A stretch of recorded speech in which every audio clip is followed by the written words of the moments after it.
Welcome everyone to the Tim and Jim Show. I am Tim Sohn with Sohn Social Media Solutions, and I am excited to be here today with my co-host, Jim, Two People That Way. How are you today?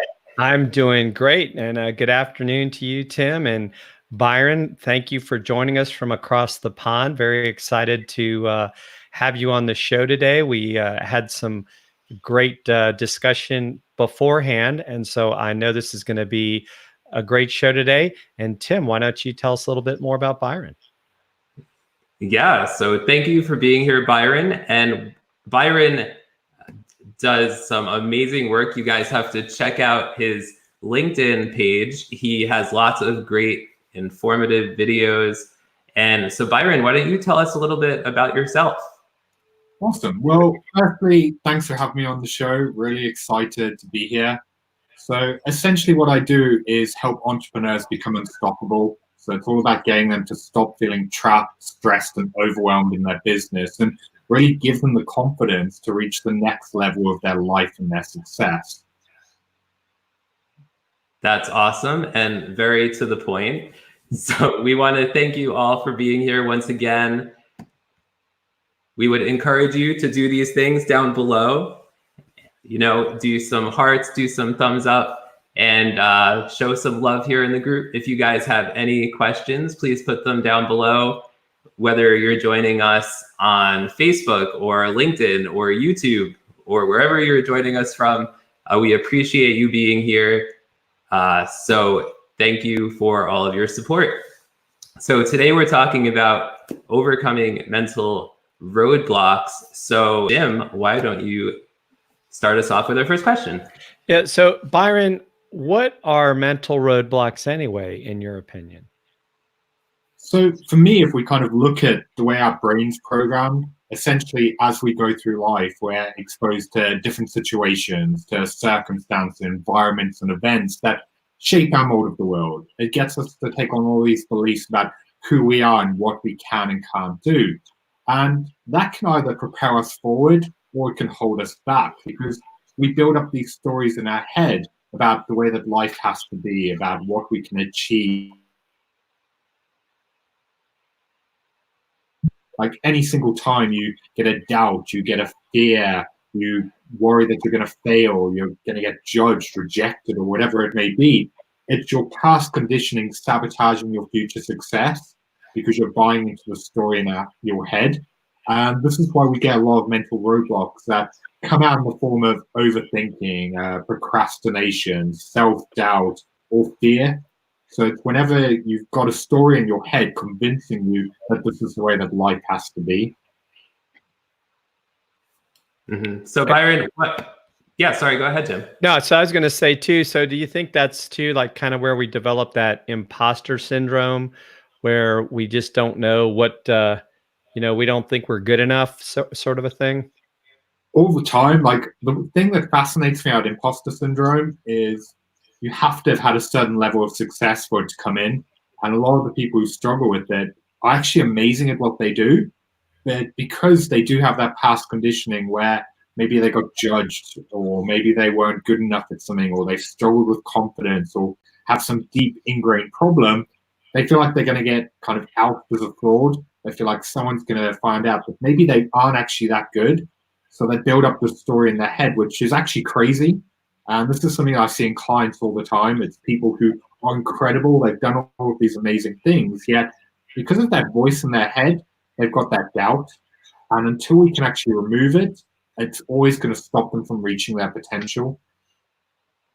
And Byron, what do you think generates this doubt in entrepreneurs? What are some things that cause that? Honestly, the biggest thing that generates the doubt is themselves. Like as entrepreneurs, we put so much expectations and pressure on ourselves to reach and achieve this amazing thing. And then when you combine that with that voice and our past conditioning, all of the doubt creeps in because it's so common that we'll focus even subconsciously on that one time in our past when we failed. It might be completely irrelevant and not even related to the problem, but we convince ourselves, oh, just because we failed once, maybe we'll fail again. And the crazy thing is, because it's a subconscious process, often we don't even realize we're doing it. We just have that negative self-talk where we doubt ourselves or think things are going to go wrong. And we don't stop to actually ask ourselves, okay, why do I feel this way? What's actually going on? Why am I doubting myself? Is there actually...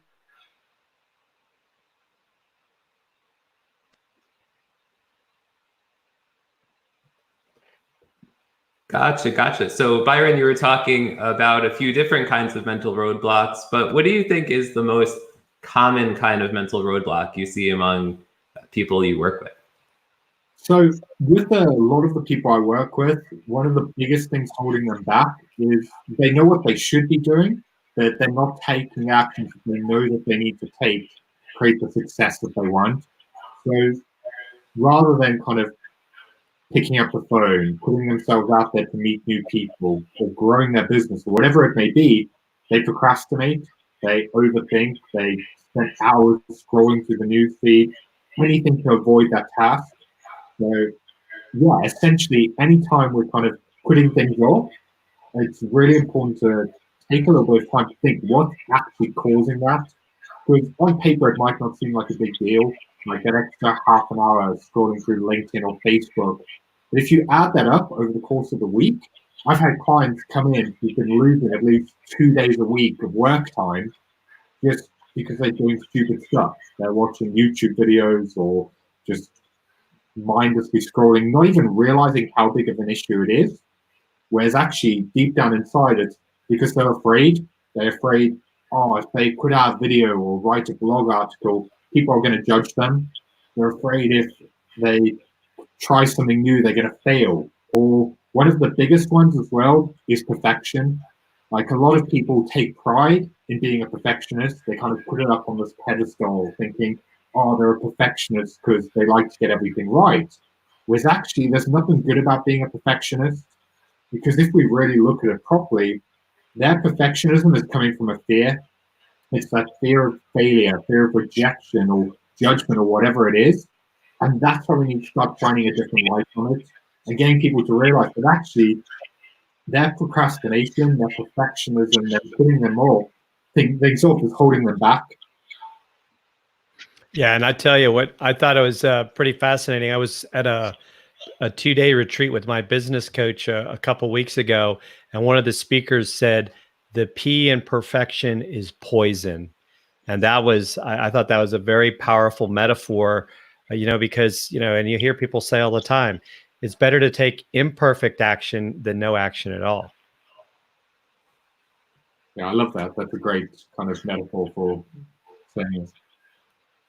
Yeah, exactly. Also, Byron, I think a lot of entrepreneurs, they get easily distracted. It's hard to focus, especially on their business and what's driving it forward. What tips do you have for entrepreneurs that are, easily distracted and they need to focus more to advance their business forward? I actually did a post on this morning. So this was quite an easy question because it's still fresh in my mind. One of my favorite things to do is to create a not to-do list. Like we always hear about creating a to-do list of things that need to get done. But as entrepreneurs, there's a million different things to do. There's so many opportunities. There's so many things that we feel like we have to say yes to. And we can very quickly get stretched thin or get lost in busy work or focus on tasks that don't matter. Like the amount of people I've spoken to who have spent 2 hours,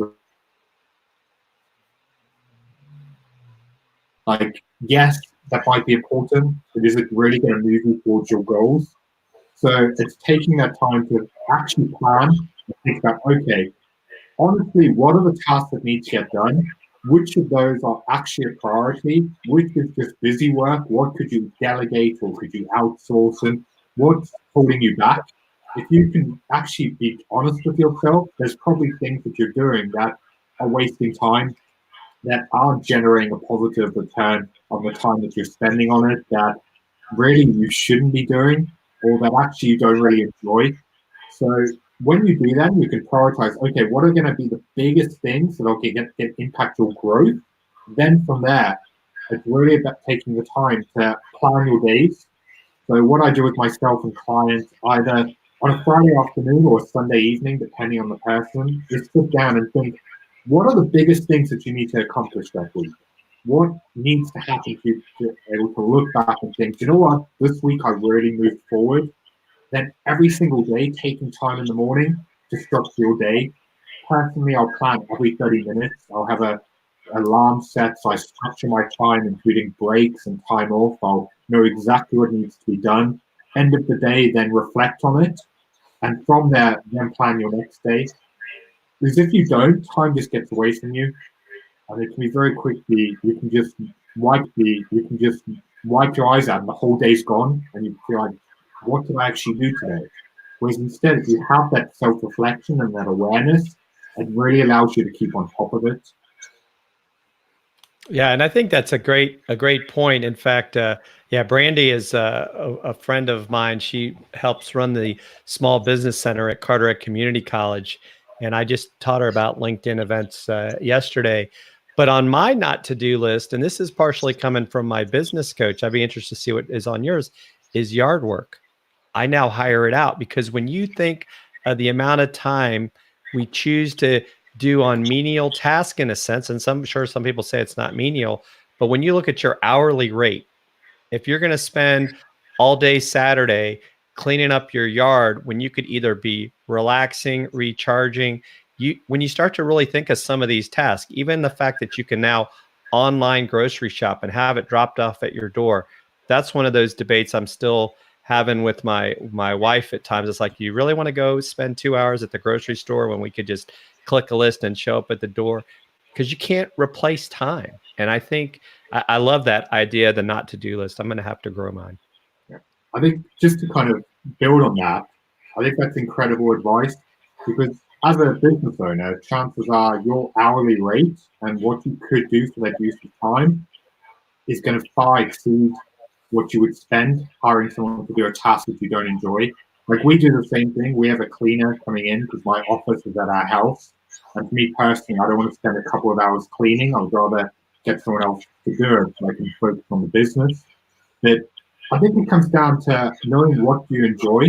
Because on the other side of that, I would argue, if you really enjoy yard work and it helps you relax and unwind, which it obviously doesn't, but for some people, that could be on their not to-do list, is not avoiding things like that. Because as business owners, we can very quickly get caught up in, we just need to focus on the business, that we don't have the right boundaries. And that in itself can cause mental roadblocks, because we get overwhelmed, our relationships get strained, we don't take time for ourselves. So on the not to do list could be prioritizing, okay, I'm not going to avoid these things that give me joy, that allow me to live my life. So yeah, I'm building on your point. It's all about having that awareness of what sort of life do you want to create. Yeah, absolutely. I love this idea of a not to-do list. I write a to-do list every morning, and it's prioritized in order by what's most important. Jim, what do you have a strategy for focusing? Do you have a strategy for focusing? Do you have a to-do list or a not to-do list or an app or something? I've actually started to do a lot more with time blocking on my calendar, because I think if we don't put down those things that we need to do and when they need to get done, one, we end up getting overwhelmed because we say, oh my gosh, I forgot I have this meeting with this client and I just told somebody else I would meet with them. So I think it's extremely important to manage our calendars. I mean, obviously you can always have flexibility. So I know we made that decision several months back. You know, we have someone do our yard. We have a huge yard. We would lose all day Saturday. And both with me as an entrepreneur and with my wife being a court reporter who has to do a lot of work, it's like, do we really want to lose that time that we could be spending together doing that as well? And so, yeah, and I see Brian agrees with me. He doesn't like cutting grass either. What's on your not to-do list, Tim? Do you have anything? On my not to-do list? Oh, I don't know. That's a good question. I don't have a not to-do list. I haven't really thought about a not to-do list. This is going to have to be added to my list. When we're done here, yeah, I like that. I really like that idea, though, Byron, of a not to-do list. I'm going to put it on the refrigerator. The easiest way to do it, though, is just like sit down and write down Well, think of last week, or even for this week, what you could do is just write down everything that you do, and then you can go back at the end of the week and think, okay, what was wasted time? What shouldn't have been done? What do you need to do more of? What needs to be reduced? And yeah, it doesn't have to be overly stressful or big thing, but it can have a huge impact on your kind of long-term success. Yeah, for sure. And Brian said, time blocking provides more control over the decisions of how to invest your time instead of spending it. So thank you for that, Brian. So Jim, would you like to take our next question when I can find it here? What is most of what are some? Oh, here we go. So what are some other examples, Byron, of mental roadblocks? So on kind of a deeper level, the kind of most common ones that we might get are anxiety, especially in running a business. Every single entrepreneur in one way or another will struggle with anxiety. On a kind of more deeper level, kind of feelings of overwhelm, where things are getting too much, stress, even depression. It's all of those mental blocks that kind of stop us from showing up at our best. So those are when we kind of talk to people in general, the biggest things that they'll think of. And yes, it could be argued that they're mental health issues, that at the end of the day, depending on your kind of definition of mental roadblock, if it's standing in your way and stopping you from performing at your full potential, that would kind of be how I would characterize it. I'll give you an example. I had a client I was working with a few months ago who he had reached a point in his business where he hit a plateau. He had had a big level of success, but all of a sudden he hit this brick wall and he lost his confidence and he stopped doing the things that he knew that he needed to do. And he got so overwhelmed with anxiety because the thing that he knew he needed to put himself out there for was going to networking events, meeting new people, getting new business. But because of all of these setbacks he had, the anxiety got so bad where he would just completely avoid it. He'd panic, he'd just start doing stupid tasks like working on websites or things that really didn't fulfill him. And when we really got to the root cause of it, what we uncovered was he had this fear of judgment. He was worried what other people were going to think about him. His confidence was completely gone. So once we understood that and we went through a process of self-belief rewiring, we could remove the mental roadblock. We could reverse those thoughts and stories in his head. And we pushed him to actually face that fear. He went to his first networking event. It went so well, the next week he got invited back to be the keynote speaker. In 6 weeks, he added £36,000 to his revenue, all by just changing that story in his head. Wow.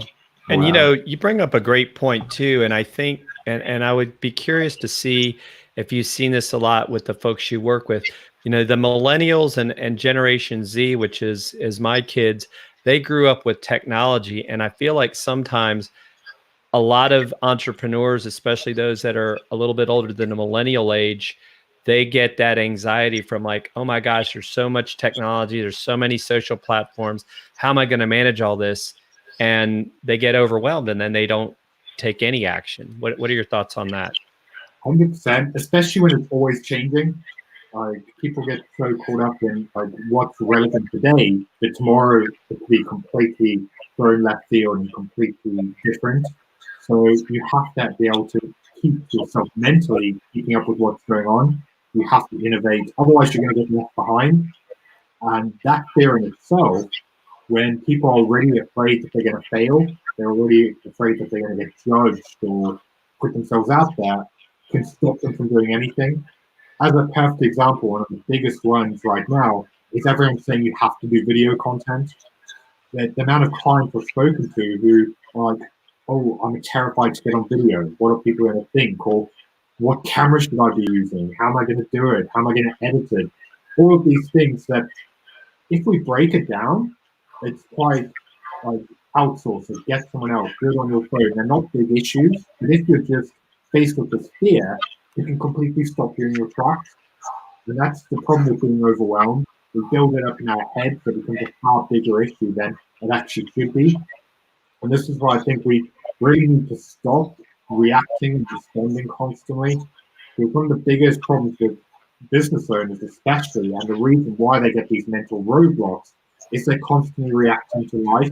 And then all of the stress, the expectation, the pressure, the overwhelm stacks on top and pushes them to their limit. And they can very quickly become trapped in their own success. And this is why instead, by shifting it around and proactively approaching life and really having that awareness of what's going on, what do we need to do, what's actually happening, is going to have such a big impact on not just our own peace of mind, but also our own success and our long-term kind of ability to stay in the game. Right. So Byron, could you maybe break down a few of these roadblocks and how people could overcome them? Maybe take one or two. Yeah, sure. So if we take one, for example, one of the most common ones is anxiety. So if we kind of break that down, like anxiety in itself, the problem with it is we're focusing on a future event and we're viewing it in a negative light. And then the second part of it is we don't have the belief that we're going to be able to handle it properly. So let's say, for instance, like with the client that I was talking to you about earlier, someone wants to go to an event, they want to film a video, they want to do something new, but they're focusing on their future and they're convincing themselves that it's all going to fall apart. They don't believe that they can handle it properly. And this is why, in order to go through that, what we firstly need for people to do is to stop. Take a deep breath and recenter themselves. Because often when we're getting anxious, the tension builds up, our heart rate goes up, and we act on impulse. Whereas if you take a moment to stop, to breathe, to calm your heart rate, and ask yourself, then from there, what specifically are you being anxious about? What specifically about what you're fearing is causing you to get anxiety? From there, ask yourself, what are you focusing on? What's causing you to feel this way? And then it's all about shifting it. Because when we've got these moments of fearing failure or anxiety, whatever it is, we're focusing on the negatives. But if you stop and ask yourself, what if it goes right? What if you get results? What if everything goes according to plan? What then? So you're shifting your focus from the negative to the positive. And then from there, take a moment to ask yourself, even if it doesn't go according to plan, is it really the end of the world? Like we build it up in our head, there's going to be this catastrophe that everything's going to come crashing down or the world's going to fall apart, when really it's probably not that big a deal. So that's a really easy strategy that anyone watching can just try in the future. You can use that anytime just kind of break through it. But on a deeper level, like that's just a surface level strategy. But when I'm working with clients to overcome the mental roadblock, we have to get to the root cause of the problem. Like something's happened in that person's life to get them to take on that belief. So if we go through something called a process of self-belief rewiring, we can get to the root cause of the problem and we can remove the mental roadblock. We can get them to learn the lessons they need in order to see that actually their past doesn't have to define their future. We can reverse the thoughts and stories and change the way that they think and feel. And people always ask me, how can that be permanent? How can you permanently remove beliefs? Well, it's the same as a kid believing in Santa. Like growing up, they believe in Santa Claus, but once they find out that he isn't real, the belief doesn't come back. And it's the same with... Hopefully no kids are watching right now. We can do it the same with a fear of failure, with being perfect, with anxiety, judgment, or whatever it is. We can get to an understanding of why someone feels that way, why they're doubting themselves, whatever it is. We can remove the mental roadblock and replace it with that confidence and self-belief to follow through. So yeah, there's a bit of a deeper level and a surface level strategy kind of mixed in one. Yeah, and that kind of resonates with me, Byron, because for the last 6 years, I've been doing workshops on social media with local businesses, and you know, it's natural before you get up to do a workshop. You know, you get anxious, you get nervous, but the more and more you do, you know, it gets easier as you go. But still, even 6 years later, I get anxiety before. Usually, the workshops go fine. You know, once you get up there and you're confident about it, but that might be an example there. Yeah, and I think the strategy that I just spoke to you about could be a great thing to do before the workshop. Like even if you remove yourself from the situation, like one of the most common things I tell clients to do is just go to the restroom. Like if you just lock yourself in a cubicle, stop, breathe, close your eyes, and just go through that. Be like, what are you anxious about? What's actually going on? What do you need to focus on? And then who do you need to show up as? If you mentally play it through in your head and prepare yourself, you're going to have such an easier time. Where the reason why most people get anxious is they're responding to the moment. So all of a sudden they're faced with all of these people, they got the pressure, their tensions are going up. And because they allow it to escalate, that's when it becomes an issue and they can't bring their A game. So by detaching themselves, realigning their focus, it can have such a world of difference in their ability to perform. Yeah, absolutely. And we would love to know, you guys that are watching, do you guys get anxious about certain things? Let us know down in the comments. What about you, Jim? Do you get anxious? I know you do a lot of workshops as well, or do you get anxious about other things? I would probably say I get anxious about other things. And I don't know if it's partially some of the things I've done as I've grown up. I did the Dale Carnegie Human Relations and Public Speaking. My prior career, I was as a Marine, I was in a lot of leadership positions. And even with Toastmasters, when you go into the room and you're the speaker, it's not like, oh my gosh, I get to speak. It's like they're there because they want to hear you speak. So you know that you're ready there to give them that delivery of what they wanted. The people that come to your workshop, they want to be there. Nobody's forcing them to be there. So it's a joy to share. So I don't get nervous in regards to speaking. I think sometimes it's that like, what if my business grows? How am I going to handle it? And then that becomes that somewhat of that self-sabotage and understanding and realizing, just like you've done, Tim, you've gotten people to help you grow your business because you can't do it all yourself. And I think for me, sometimes that's been a little bit of my struggle as I've grown my business, is realizing, I do a lot of collaboration, but now it's like, okay, well, can I trust somebody that I'm not collaborating with to do what I want done, even though I've worked with people in the past that have been able to do that? So that's, I think, where I get a little bit of anxiety sometimes. So just to build on that quickly, like one of the most common things that people talk about is fear of failure. But on the other side of that, even more arguably self-sabotaging is the fear of success. Especially as business owners, they work so hard to get to a certain level, but mentally what got them to the point they're at isn't going to get them to the point that they want to get to next. So they get kind of trapped at this level where they stop moving forward, they stop making progress, and they stop doing the things that they need to do because they're worried, oh, if I can make this happen, what then? So they buy into that story in their head where, oh, am I good enough? The imposter syndrome kicks in, or they make stupid mistakes or avoid the things they need to do because they get in their own way. So that's one thing that fascinates me, because everyone talks about fear of failure, but very few people look at the other side of it, which is exactly what you were describing. So that's another kind of mental roadblock as well. That's a great point, Byron. It is. It's like, yeah, we don't always, because like when you get there, you're like, and then I guess it's that, if you want to call it that fear of, when I reach that level, is it going to be what I expected, or am I going to be disappointed? Yeah. I think a really important thing for this is a lot of business owners, the trap I see them get stuck in is they're living too much in the future. So they're always focusing on what they want next, but they don't really stop to enjoy the present or the journey. And one of the biggest problems I see is then when they reach those goals, they feel unfulfilled. And it's just like this never-ending cycle of, oh, when I achieve this next milestone, or this next income level, then I'll be happy, then I'll take time off, then I'll prioritize my family or my health. And that's what they said the time before and the time before that. So they'll end up in this never-ending cycle of chasing something that doesn't fill that void.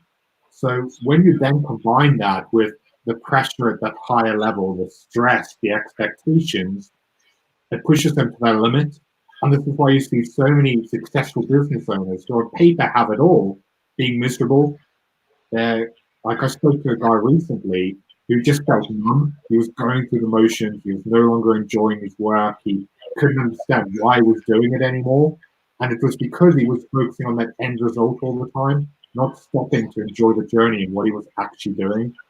So yeah, it comes down to having that self-awareness, to take time to reflect, to really know who you are, what you want, and where you're going. And Byron, do you think that's something that should be done? Like, is that something we should all think of looking at? Like, is it quarterly? Is it weekly? I mean, that's a great point, that we need to sometimes reflect, like, where are we headed? And, and it's okay to pivot and make changes. And I think Tim and I both in our businesses have done that. Tim used to be much more, I think, in the PR side of things. And now he's, evolved where he does a lot more with social media. I used to do a lot more social media for people, and I've evolved more into training and consulting. And so I think, if we don't think about it, we'll sometimes keep doing things we don't enjoy. I think from the reflection point of view, it comes down to the individual. Like, some people do really well reflecting daily. I think at a minimum, we should be reflecting weekly. And also, to kind of building on your point, it's taking that pressure off ourselves to have it all figured out. Like, if I use myself as an example, like on paper, if I look back to when I started this journey 5 years ago, I've completely failed. Like, I look at where I wanted to get to and what I wanted to achieve, like, I'm not anywhere close. Like, I was talking to you about this before the show. Like, I started this mission after my dad's cancer. I got really into nutrition. I wanted to help people change the way they thought about and used food. That was kind of the big impact that I wanted to create. But as I grew and evolved as a person, I developed an interest in and passion in performance and mindset, and that led me down the path that I'm on. And like, realistically, I've had far more success. I've helped far more people. I've created a far bigger impact. And I've changed and evolved along the way. So if we don't have that self-awareness and reflect on it, we get disappointed. Because like I said, the original mission, like, is completely different. So I failed on paper. And a lot of entrepreneurs will beat themselves up over that. Because they'll think, because I haven't achieved this, I'm a failure. Was actually, they've achieved something incredible because of their failures, what they've learned, they've grown, they've pivoted. And that's amazing. So I just think as business owners, we just really need to give ourselves a break at times and be like, you know what? It's okay not to have it all figured out. Yeah, absolutely. So we want to thank you so much for being here, Byron. Tell people how they can connect with you. How can they find more out about you and what you do? So the easiest place to connect with me is on LinkedIn. If you search for Byron Morrison, the same as Facebook, or my website's byronmorrison.co.uk.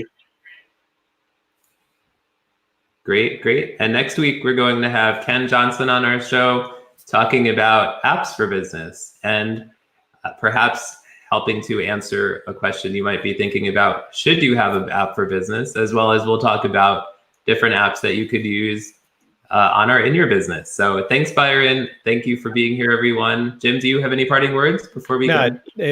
Byron, it was great having you on the show.